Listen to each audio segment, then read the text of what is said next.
अब ये वाला क्वेश्चन सबसे नहीं हो पाता क्योंकि ये बेसिक से भी नहीं हो पा रहा, ये एलिगेशन से भी नहीं हो पा रहा, तो इसके लिए हमने बच्चों को कुछ चीजें सिखाई थी।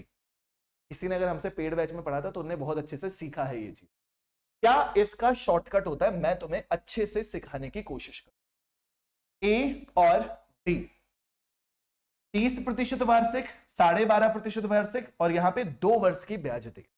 अगर आप 1 वर्ष की ब्याज निकालोगे तो दशमलव में चला जाएगा, तो 2 ही वर्ष से चलते हैं।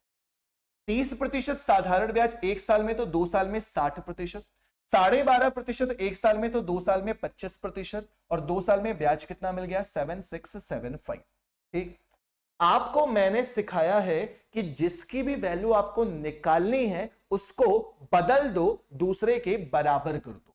किसकी वैल्यू निकालनी है, ए की। ए की निकालनी है तो ए को बदल के बी के बराबर कर दो, यानी कि बी अगर पहले भी 25% था तो अब ए को भी तुम 25% कर दो। जिसकी वैल्यू निकालनी है उसको बदलोगे, ज्यादा इजी रहेगा, वरना अगर दूसरा भी बदल दोगे तो भी कोई दिक्कत नहीं है, आंसर वहां से भी आ जाएगा। बस पहले दूसरा निकलेगा तो घटा के निकालना पड़ेगा। इसीलिए ए को निकालना है तो ए को बदल के कितना कर दो, जितना कि बी है।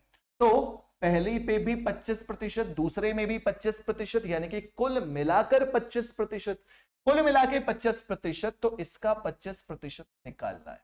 ठीक, इसका 25% यानी कि 1/4, 4 चौके 16, 4 अट्ठे 32, 4 सत्ते 28, 4 पंचे 20, ये आ गया।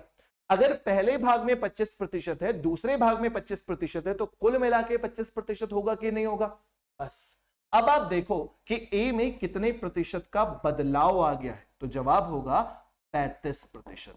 ये 35% बदलाव की वजह से यहां पर भी बदलाव आ गया है। कितने का, 0 0, 16 में से 8 घटाओगे तो मेरे भाई 8 आएगा, 6 में से 4 घटाओगे 2 आएगा, 35% बराबर 2800, तो 100% बराबर 2800 बटे 35 गुणे 100। इससे अच्छा इसका सॉल्यूशन नहीं हो सकता। 7 पना 35, 7 चौके 28, 5 से डिवाइड करोगे 5 अट्ठे 40, 8 के बाद 0 0 0। ऑप्शन नंबर सी सही जवाब, बढ़िया सा सॉल्यूशन।